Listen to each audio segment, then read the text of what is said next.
I am so excited to be joined today by my friend and client, Lucy Dutton, for this live. And real quick, before Lucy introduces herself, let me go ahead and introduce myself, if that's okay. So I'm a sales and marketing ninja. I help corporations, entrepreneurs, small businesses, and everybody in between sell more of their stuff at higher profit margins.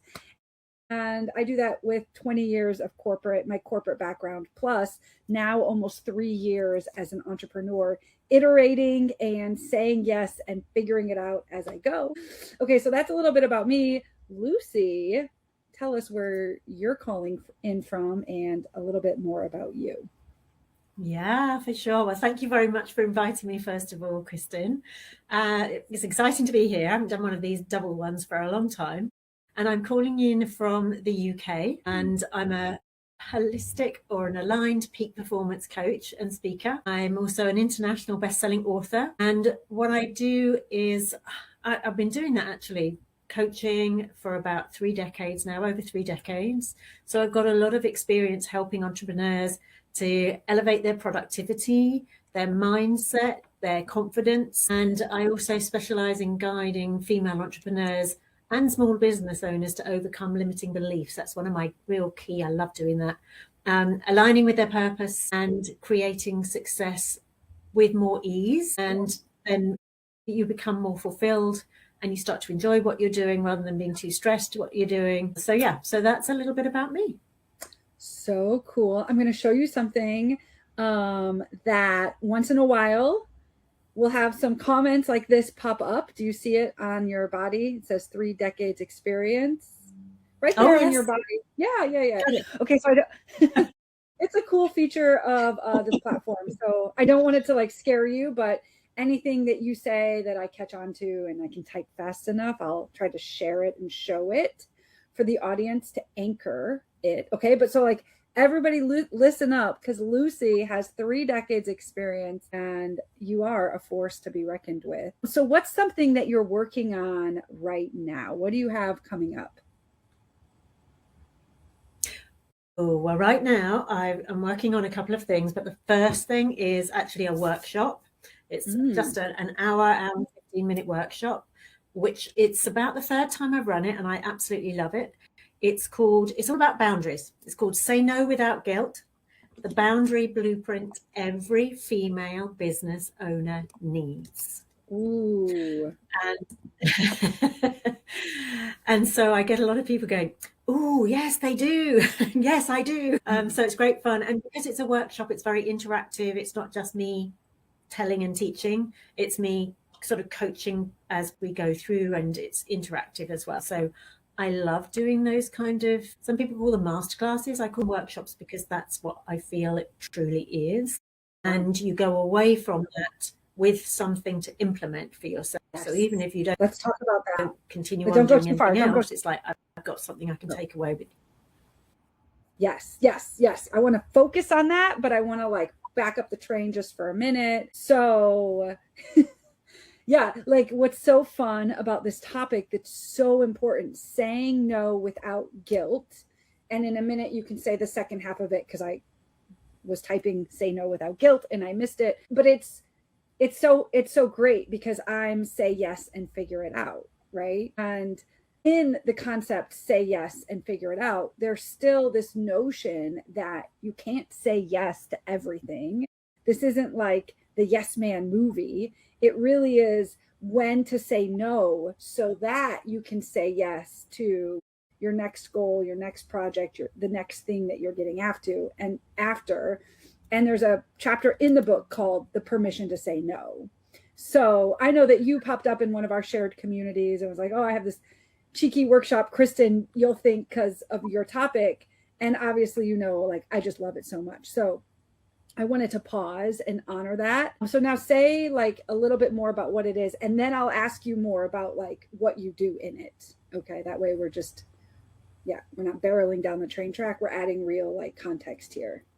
So yes. So the second part is the boundary blueprint that every female business owner needs. Ooh, yes. And because boundaries are so important to set, right? And setting them as soon as you can, and understanding it's actually okay to set boundaries. And the only people that get upset about you setting a boundary are the people that need to have the boundaries because they were benefiting from you not having them. Yeah. And so if somebody gets upset about you setting a boundary, it's because they were already benefiting you having none. Everybody else is like, oh no, that's cool. That really helps me know how far I can go or what I can do or what I can and can't say. So it's just like, if you think of it to children, if a child has a boundary, this is the time you go to bed, or you don't speak like this, or you always say thank you. There's a boundary there that they know that's a good thing, right? And if they push past that, something happens. Yep. And then you have to stick to the boundaries. I'm laughing because it's applicable to every aspect, even those of us dating. Yeah. It's like we have to have boundaries, right? And so that's what's interesting. I was just talking to somebody, and it doesn't matter who, you actually know her, but we're talking about collaborating on something. And it was like we were having a discussion. I was like, oh yeah, like I know how to take up space. And she was almost saying like she shrinks to fit the thing. And so therefore the boundary sometimes is like, no, my opinion matters and I'm going to share it. And also the boundary can be, I don't like what you're saying, and so I need to speak up so that my voice is heard. Right? So let's talk about, for you with your workshop, what are all of the boundaries that you go over? Like, give us something meaty here, because then we can helpfully have people sign up, right? We can drop your link on the platforms that we're live in and try to get people excited about this workshop. Yeah. Well, there are different areas that one can set boundaries. There are about seven, I would say, 7 different areas that you can set boundaries. And there's and I don't go through them all in the workshop because it's not all about boundaries. There are other couple of pieces as well. So if you're thinking, I already do that, Lucy, there are other bits that are really important as well in there. But there are physical boundaries. So it's like, you don't get that close to me, right? Because you can feel that energy, right? If there's somebody getting too close, I start walking backwards if somebody's getting too close to me. And sometimes you kind of back up against a wall. I'm out of here. So there's a boundary. Don't come too close, right? Yeah, and then you have, you're talking about somebody who's perhaps dating, right? Then there's sexual boundaries. So you're not going to get that thing on the first, second, or third date. There might be a boundary there. It's like, there's none of that happening until I know that you're a safe person. So having those kind of boundaries is also really important. And I think setting them for yourself is the most important thing. Because if you don't know what those boundaries are that you've set for yourself, then you're overstepping boundaries that should be there. And you go, oh no, why did I do that? And you feel yucky and bad about yourself. You think, no, I'm not that person that does that thing on a first date, right? I just don't do it. So that could be a second one. And then there's emotional boundaries and mental boundaries when somebody's pushing you mentally or emotionally. And sometimes we know we need to be extended in that area. It's like, you're really pushing me. But also there are some people that that's not your place to push me in that area. And there's a boundary there. So there has to be another boundary for those emotions and that mental taxing, when somebody's mentally taxing you. And then you have spiritual boundaries. There's another boundary, right? So the spiritual side of you, where are you going to place those, and how important are those kinds of things to you, your spirituality? And if somebody is pushing up against that and putting you down because of that, well, there's a boundary there. That's like, no, you leave that part of me alone, because that's important to me. And so that boundary again needs to be set. And we have financial boundaries. I'm only going to spend this much of money. This could be a boundary to yourself. I'm only going to spend this much per week on X. I'm only going to get new clothes every other week, or whatever it is, every other month. So the financial stuff and the material things. So like if you're buying a new dress or a having a new hairdo or your nails done or whatever, right? What are the boundaries there? And they seem really small, but when you're looking at peak performance, which is what I'm leading with that, if you don't have boundaries for yourself, then you're not in control of what you're doing. And with peak performance, you need to have that control over yourself, right? Yeah. I'm not Right. going to work weekly, right? I'm going to work at this time, I'm going to be focused, and then I've got my own time. So again, there you're setting your own boundaries within your time. So that's the next one, is time boundaries. I work from this time till this time. I'm going to take this amount of time off. So there are so many different types of boundaries. And then the last one are the ones that are absolutely non-negotiable, which can come from any of the others. It's like non-negotiable boundaries. You know, maybe you've only got one or two of those, or maybe you've got 5 or 6 of those, but it's like you're not going anywhere over that boundary. It's like, that's it. Otherwise, you're out of here. You're out of my life. Don't come and speak with me again. I'm not working with you ever again. If you cross that boundary, it's like non-negotiables. Those are the 7 types of boundaries. Let's say I go into working with people and finding out what they are. That's so much information. I'm like, oh my gosh, that's only one part of your workshop. How on earth do you get through all of this in an hour? Talk about like lots of takeaways from your workshops, I can imagine. Yeah, there are. And as I say, I go deep into a couple of these, not in all. If somebody then works with me and they want to dive into specific areas, and that's what we then do, is we go into those areas. So if somebody's working one-to-one, it's like, okay, let's dive into this area. And generally, Kristin, there's one area that's more important to somebody than somebody else. So like if they're really bad with their finances, that might be one that we come back to. Then we go off and do another one. And then the next week we come back to finances. And then we go off to another one. Then we go back to finances again. So that's their main area that we work on. So it's I always personalize stuff. And, you know, and I know that you do too. It's like you're coaching the person. You're not coaching a program that the person has to fit into. You're coaching the person, and you're fitting into what their needs are, along with your skills and your assets, and how you know that person needs to be supported, and the things that you need to coach them through. Yeah, so good. Right, because it's a curated, in like a real one-to-one coaching, it's a curated approach for that person or that female. Again, I'm thinking more about this now that I understand more, is like you work with female business owners, entrepreneurs, and maybe leaders, right? Yes. And so then it's kind of like, and the goal is peak performance. And isn't that interesting that you're just one part of your workshop covers these boundaries? I know we went into a rabbit hole on it, but I'm just like into it.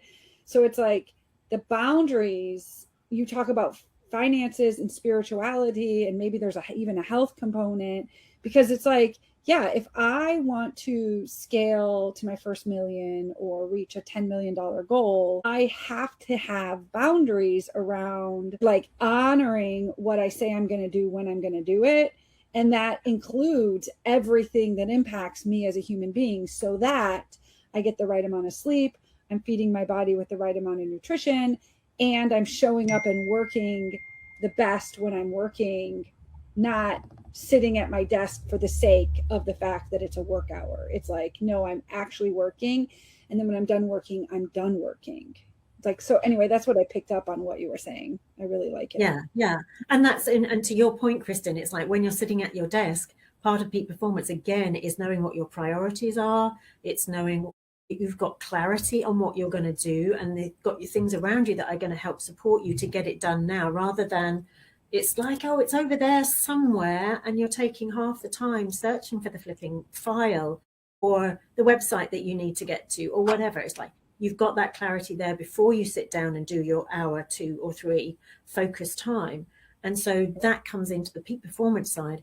And the alignment side, which we haven't kind of touched on yet, is, and I was speaking to somebody today who I'm about to be on a podcast with in the next couple of weeks, and she was talking about being in corporate and how you're expected to do so much, and somebody in management will ping you at 11 o'clock at night with a message to do something by 8 the next morning. It's like, well, when are we supposed to sleep?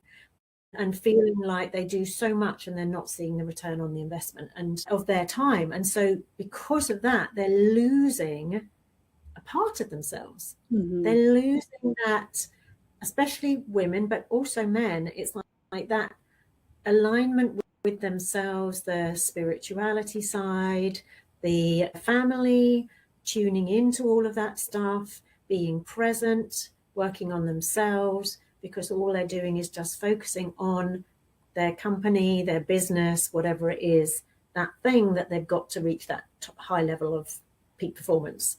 So it's bridging the gap between those two things. Right. One thing I've done for myself in this 3-year entrepreneurial journey, because I was so held to the clock of others when you're in corporate. I mean, when you have a full-time job, you're expected to work full-time. But we learned these strategies that if you control your own time, it isn't work. It's actually, how do you work smarter, not harder? And some of these things that you're talking about, they're actually really hard to unlearn. And it took 3 years of iteration of like managing my calendar to get to a place where I am now. And I know that this still isn't final. I laugh all the time. What I'm saying is, like, I laugh all the time to myself that my work hours are 11 a.m. to 2 p.m. Pacific, but it's 9 a.m. Pacific. And here we are, it's like, what things can I do outside of my work hours that are fun? And this is very fun for me. Like promoting you and your event and giving you a platform to talk about, your zone of genius. Like, that's fun for me. And so I'm like, if I can bring fun into my work, and if I'm getting my walks in, and if I'm trying my best to like eat well, and now I'm on the positive prime train, for example, of like priming my brain every day, then I can more easily keep the rigidity of like 11 to 2 as being work hours, which is one battle in and of itself. Most people are like, how on earth would you do anything between 11 and 2 only? Right. But it's kind of like, what is the boundary? And then I'm just like, what are exceptions beyond that boundary? This is an exception and it's super fun. So why not? I don't know. Yeah, absolutely. I mean, there are things to do in our work that are not so much, it's like, I don't enjoy this so much, but I know I've got to do it. Right. So as an example, today, after the workshop, I'm running a 5-day challenge.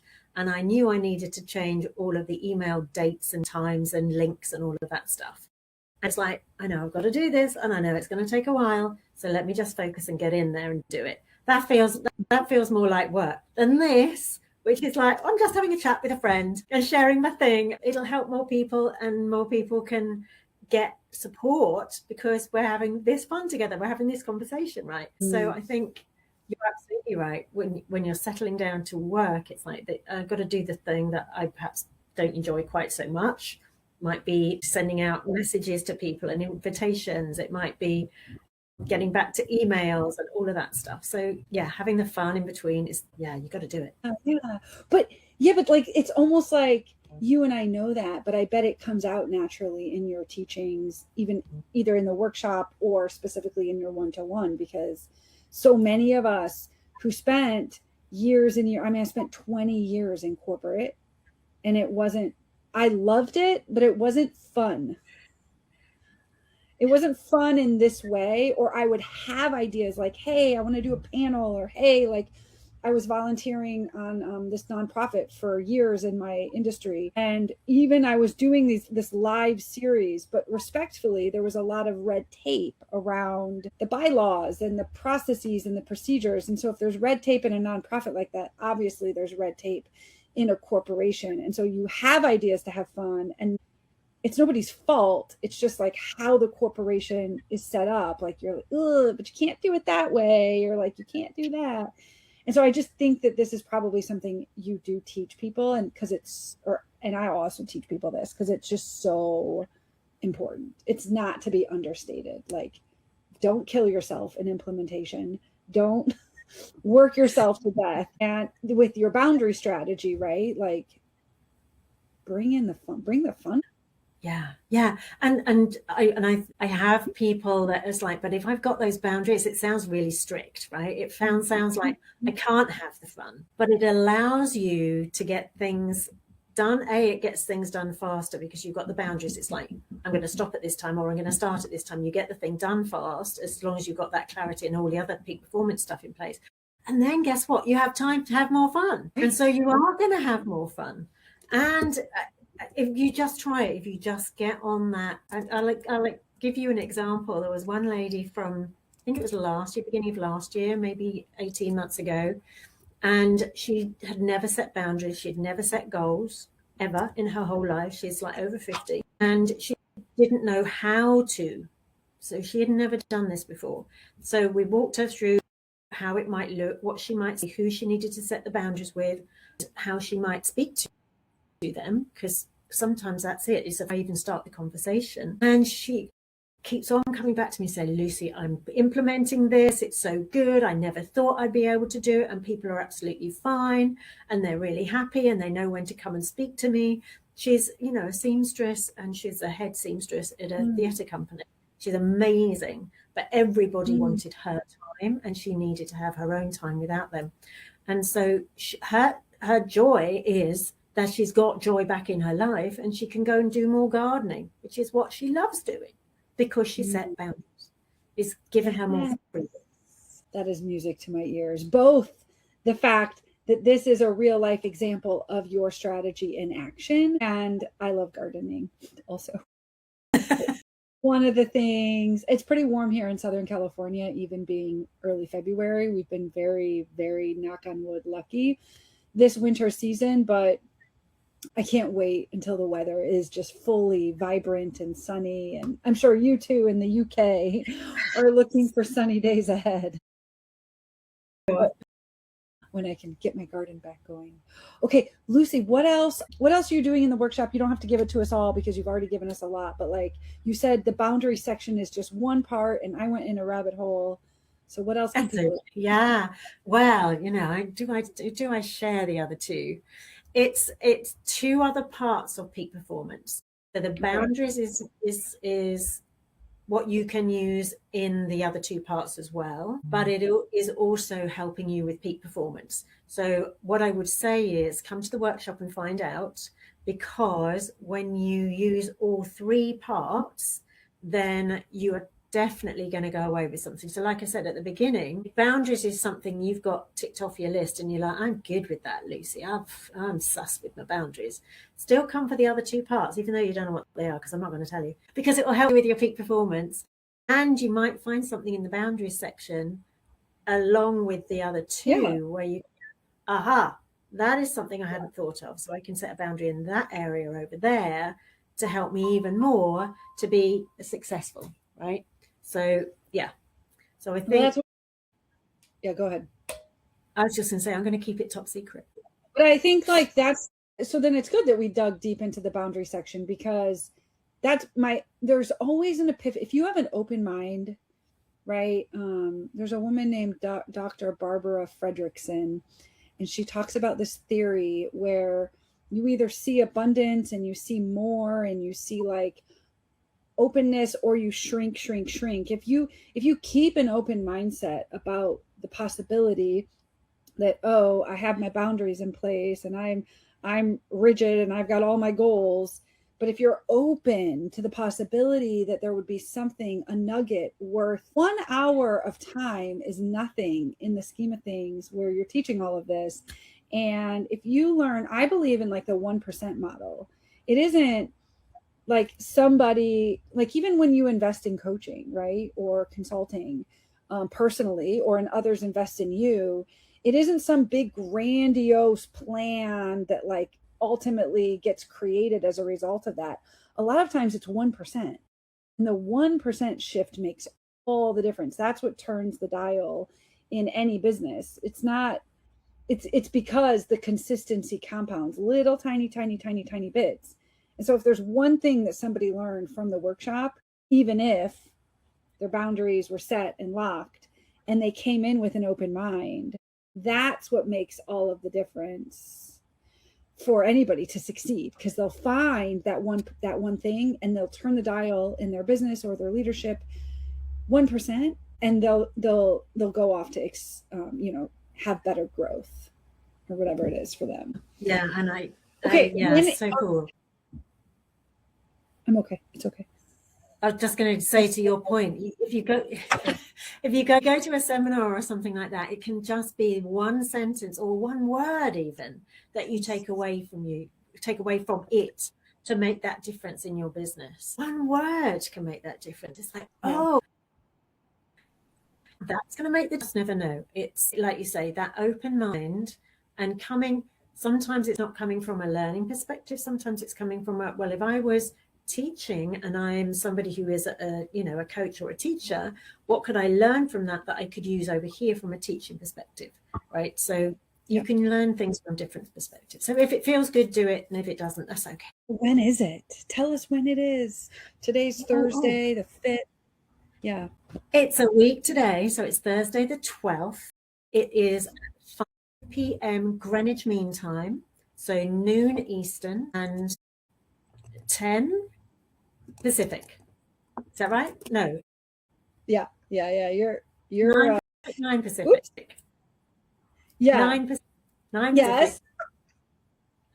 I live here and I don't know. I was like, no, you did that amazing. But yes, 9 a.m. Pacific is 12 p.m. Eastern, which you're saying is 5 p.m. Yeah. Oh my gosh. Okay. So after this, can you go in? I need your link. So I'll put your link in the link. We're live right now on LinkedIn, on YouTube, on Facebook, on Instagram, though the Instagram links don't save. So the lives don't save. So I'll share your link, or you can go in and share your link in all those places so they can register. Yeah.